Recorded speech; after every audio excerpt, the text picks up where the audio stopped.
Dek. Dek, boleh nak interview sikit tak? Boleh? Perasaan apa dapat sekolah kat sini? Seronok. Seronok, okey. Kak, boleh tak nak tanya sikit? Boleh. Apa perasaan mak ayah datang ke sekolah?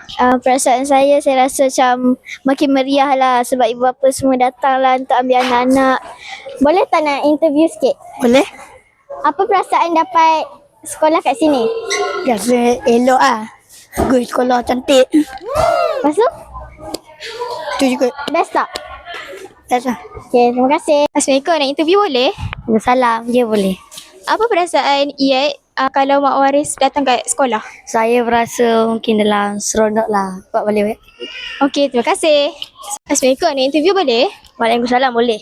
Apa perasaan kamu berdua bila ibu bapa datang untuk berjumpa waris? Saya rasa teruja sebab boleh je kalau waris nak tengok ujian exam tengah dengan akhir. Saya bersama teruja. Okey.